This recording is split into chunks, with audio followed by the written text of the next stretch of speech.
Hello, me Tainândia. Olá, pessoal. Hello, everybody. Oi.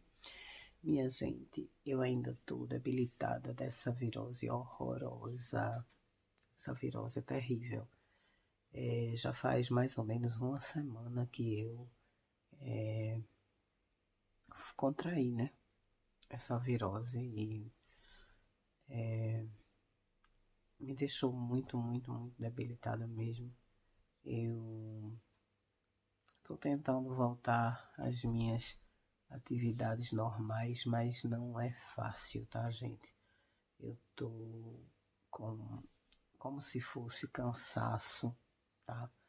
Eu até falando eu canso, é por isso que eu tenho feito pouco conteúdo esses dias pro canal.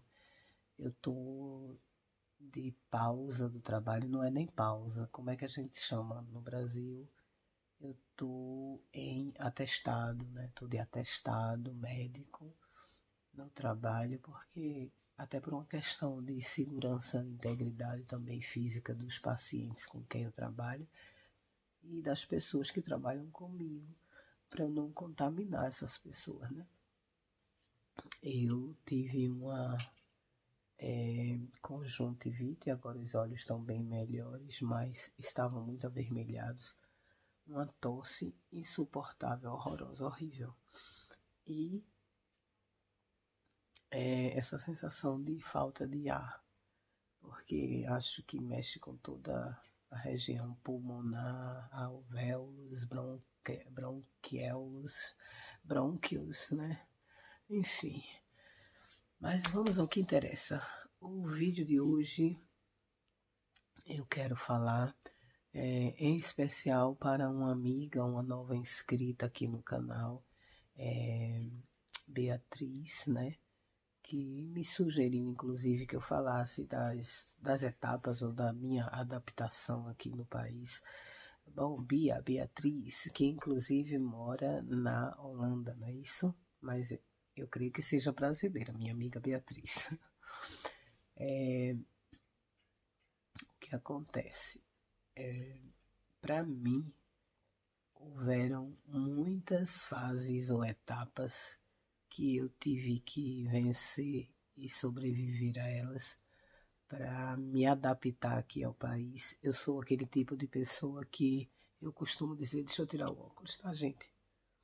Eu sou aquele tipo de pessoa que eu costumo dizer para mim mesma que eu sou meio bicho do mato, que eu me adequo, me adapto fácil às circunstâncias ou situações. Aqui na Suíça não seria diferente, salve o fato de eu estar bem longe da minha pátria, da minha casa, da minha família, né? E que esses são os alicerces, a base, na verdade, fundamental da minha vida. Abaixo de Deus, são essas pessoas, a minha família, quem me dá força para eu continuar. Quer dizer, quem me fortalece é Deus, mas é por eles que eu busco essa força ou tiro força, às vezes até da fraqueza, para sobreviver os obstáculos, para vencer as barreiras, os obstáculos que dispõem, se interpõem diante do meu caminho, diante da minha vida, da minha trajetória.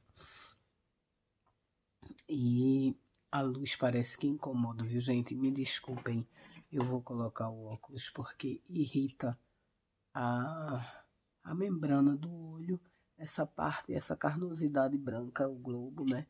Fica irritando, fica coçando com a luminosidade no olho, tá bom? Então, eu tive muita dificuldade na adaptação aqui com relação ao idioma, porque eu me via de uma forma que eu não era aceita pelas outras pessoas, principalmente as próprias pessoas do Brasil, tá, gente? Pessoas que já são fluentes ou que nem são, mas que estão aqui há 10, 15, 20 anos. E na maioria das vezes, a grande maioria dessas pessoas, infelizmente, elas parece que esquecem ou querem esquecer de onde elas vieram e começam a esnobar ou pisar nos recém-chegados, nos novatos, porque de alguma forma a gente representa uma espécie de concorrente ou de competição, eu não sei nem que palavra adequada a usar, mas é assim que eu me sinto, que pelo menos que eu me sentia, agora não mais, mas era assim que eu me sentia. E eu vejo que também existe uma falta de interesse e de apoio das pessoas que são da nossa nação. Não que as pessoas sejam obrigadas a nos apoiar ou nos ajudar, não, se elas não quiserem, não é? Mas eu esperava mais, eu acho que eu apostei muito assim, criei muita expectativa, né? Ou muita perspectiva em cima do povo da nossa nação. Ninguém é obrigado a nada, né? Mas na minha cabeça de estrangeira recém-chegada, de imigrante, eu teria o apoio moral das pessoas que são da minha terra, da minha nação. E não é bem assim, viu, gente? Existe um choque muito grande em todos os aspectos quando você chega numa terra estrangeira. E sem falar no sistema de liberdade, que também foi um outro choque muito grande que eu sofri aqui, porque como eu venho de uma cultura, não apenas porque é Nordeste, né? Eu tenho até que parar de frisar apenas isso, embora eu tenha orgulho de dizer isso. Para mim é a minha origem, é a minha raiz, é a minha história, né? Eu não posso fugir disso. Mas eu sou do Brasil, sou brasileira, independente da região de qual eu venho, de onde eu venho. Só que eu tenho aquela educação restrita do lar, de cuidadora da casa, de cuidadora do homem, de cuidadora dos filhos. Eu não me envergonho disso, eu não me sinto uma Amélia por isso. Eu até gosto, na verdade, se eu puder administrar tudo ao mesmo tempo, se eu puder conciliar casa, comida, roupa lavada e a minha vida fora no trabalho, minha vida profissional. Então eu estou feliz com isso, mas aqui na Europa não existe esse sistema de mulher ficar cuidando da casa e o marido vai trabalhar e ele é o mantenedor, ele é o provedor. Não. Aqui existe uma competição entre homens e mulheres. Eu não lutei por nada disso, mas já entrei nisso, já cheguei com isso aqui, já existia isso, né? Que é o que eles chamam de. Existe um nomezinho que eu esqueci. E eu tento me adequar a isso, mas eu ainda tenho em mim aquele sistema de onde eu venho, de onde eu aprendi com minha mãe, com minha avó, que é para eu cuidar do marido, para cuidar da casa, passar a roupa dele, cozinhar para ele. E eles não esperam isso de nós. Os homens europeus, eu não falo nem apenas aqui na Suíça, mas eu acredito que de uma forma geral, os homens europeus eles foram criados e educados de uma forma independente e individual. Não é nem que eles sejam individualistas, na grande maioria até são, mas eu acho que isso é um lado positivo e bom, porque a gente não se sente prisioneira ou escrava da casa ou do homem, né? E no Brasil a gente faz esses papéis todos e mesmo assim a gente ainda não se dá por satisfeito, ou a pessoa para quem a gente serve, para quem se serve de nós nas nossas boa vontade, né? Eles não se dão por satisfeitos. Mas enfim, aqui eles são muito independentes e isso me chocou também. Por exemplo, eu queria passar roupa ao ferro, eu queria engomar, né, as camisas do meu marido e ele disse que eu não precisava fazer isso, que ele sabia fazer. E aí eu perguntei, se você sabe, você não precisa porque você casou comigo. Olha só que pergunta absurda que eu fiz. Com o passar do tempo eu fiquei até ofendida com isso, mas daí com o passar do tempo eu fui vendo que eu não dava para trabalhar fora e fazer tantas coisas como estudar para me socializar, aprender o idioma. Isso é fundamental, tá, gente? Não que você não sobreviva aqui na Suíça ou em qualquer outro país que não fale o idioma português, sem que você fale o idioma do país, mas é extremamente fundamental, sim.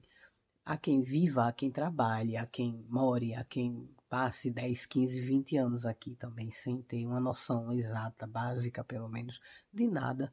Mas eu acho que é tão importante, sabe, para você aprender a se defender, para você correr atrás dos seus direitos, para você saber o que você está fazendo e com quem, aonde, né, como está fazendo, enfim, para você poder requerer algo que é seu de direito e você ter esse conhecimento, essa noção, porque ninguém te dá o conhecimento se você não buscar.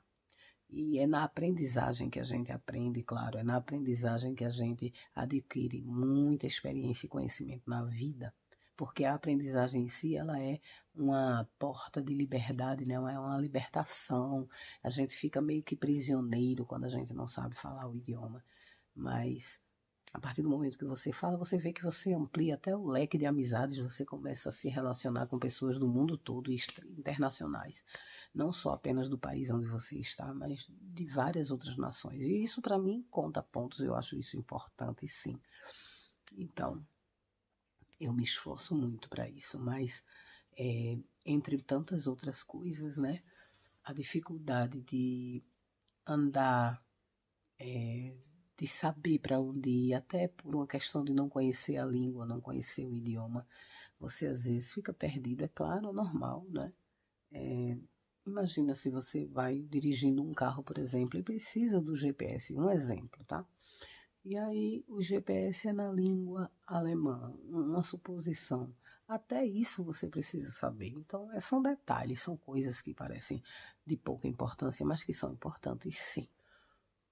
A liberdade deles aqui também foi algo assim que me chocou. E para eu me adaptar com essa liberdade foi algo assim aterrorizante, porque eu não tinha condições de aceitar. Eu não fui criada assim. Eu não tinha condições de aceitar que eu pudesse sair sozinha para uma balada, por exemplo, e o meu marido ficar em casa mesmo, ou vice-versa. Eu ficar em casa e meu marido ir para uma balada.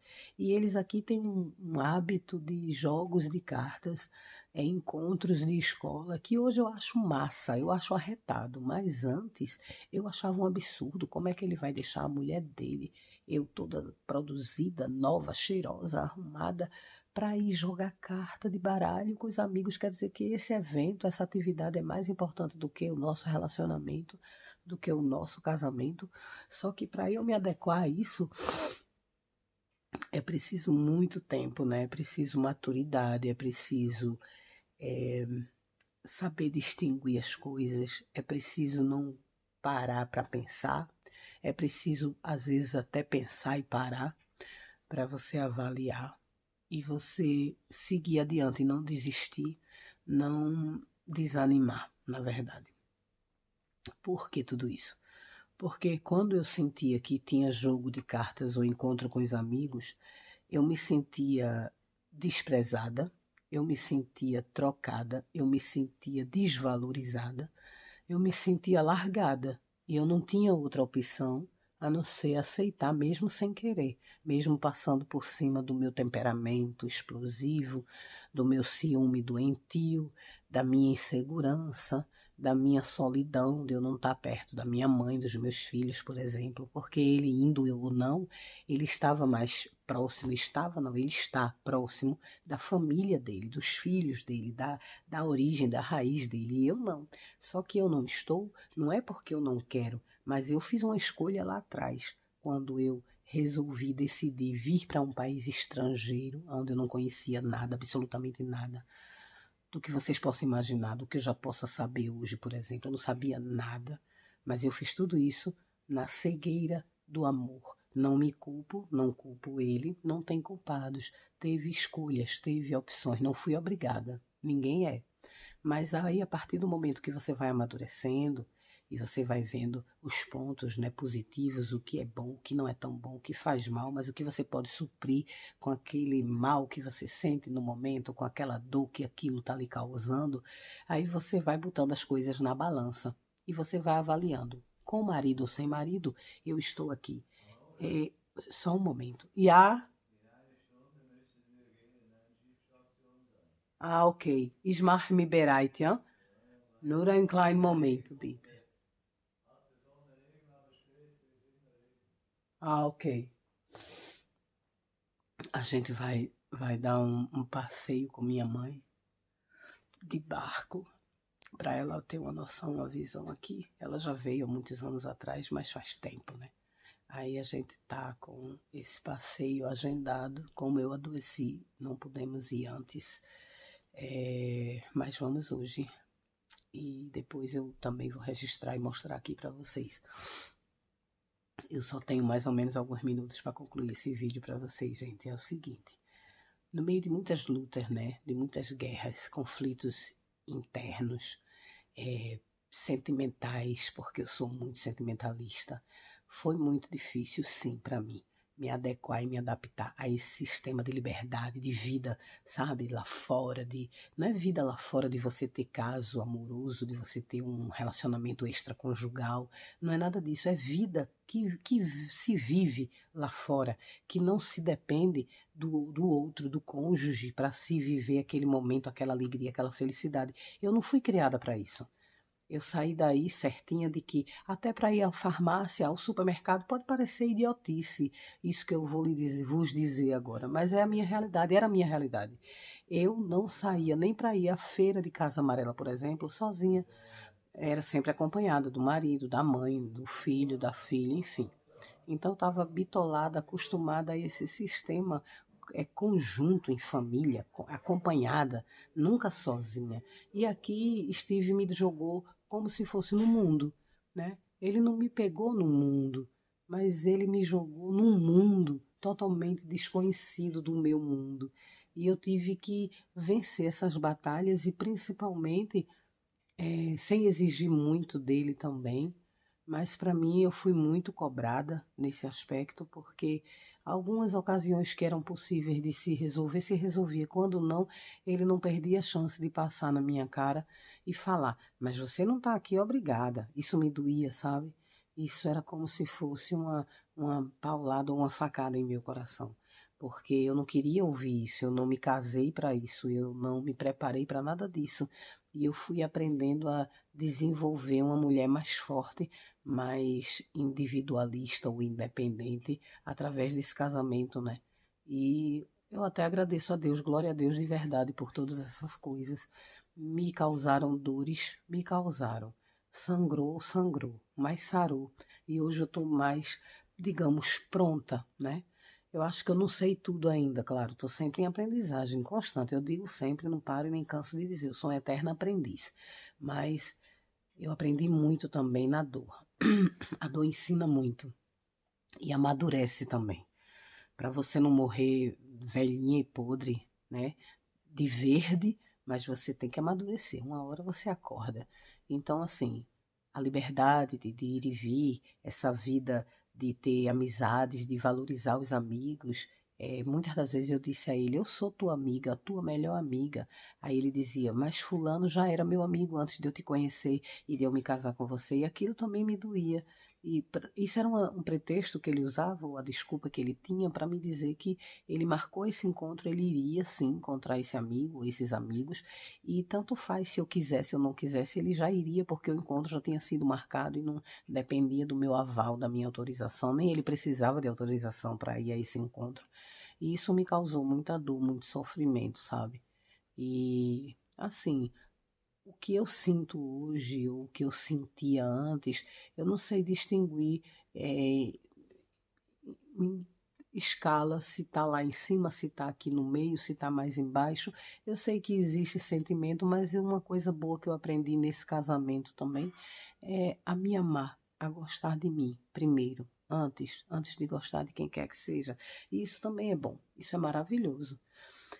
Enfim, tem muitas outras coisas para eu falar e dividir aqui com vocês, mas o vídeo vai se estendendo, vai ficando longo, eu vou precisar realmente sair, né? Eu ainda não estou boa 100%, mas estou melhorando. E amanhã, se Deus quiser, já volto ao trabalho. Então, eu espero que vocês gostem, tá? E se der, eu volto com mais detalhes, com outros vídeos e falando de outras coisas, porque num vídeo só eu acho curto, eu acho, aliás, pouco provável que o tempo seja suficiente, 15, 20 minutos, para falar tudo, para eu englobar tudo, o que me ensinou, o que me machucou, o que me fez adentrar no sistema aqui do país, ou me adaptar, como eu posso dizer, me socializar, enfim. Foram muitas as tarefas árduas, muitas as aprendizagens duras, com dores, com lágrimas de sangue, de verdade. Para quem tem temperamento como nós brasileiros e quem tem sentimento, uma pessoa como eu, sentimentalista, romântica, enfim. que aposta tudo no relacionamento ou no outro. Agora nem tanto, mas já fui mais assim. E acho que em virtude dessas lições da vida, né, árduas, eu aprendi a valorizar o que realmente tem valor e importância para mim. Então, entre outras coisas, eu volto, tá, gente, num próximo vídeo e falando mais um pouco sobre essa questão da adaptação, de como me adequar a essas coisas que eu não nasci pronta nem preparada para isso. E a gente vai aprendendo, mesmo que na marra, viu? Mesmo sem querer. Tem coisas que, até para que a gente não perca o foco, não saia do foco, da posição de marchar em frente, em direção à vitória, aquilo que Deus preservou, reservou para as nossas vidas, para a gente não desanimar e não desistir no meio do caminho. Até para isso, a gente tem que, às vezes, ceder um pouquinho e se adequar mesmo ao processo, ao sistema. Porque o interessante de tudo isso é que o processo é doloroso, não é? Mas para que o propósito se cumpra, a gente tem que passar pelo processo. Então não há como fugir dele, não há. Por mais que você queira driblar, fazer uma curva sinuosa no caminho, mas você vai, se está escrito, se está determinado que é assim que será, que foi Deus quem fez, quem determinou, então não adianta fugir, não adianta correr, tá bom, gente? Beijo grande no coração de vocês. Beatriz, eu espero que você goste desse vídeo e todos vocês que possam assistir depois, deixem o seu like, o seu joinha, curtam, comentem, compartilhem, tá bom? Continuem aqui comigo que eu continuarei com vocês e Deus sempre conosco, amém? Beijo grande no coração de vocês. Tchau, tchau. You are dead to me, 'cause what you said to me cut so deep, and now you're dead to me, dead to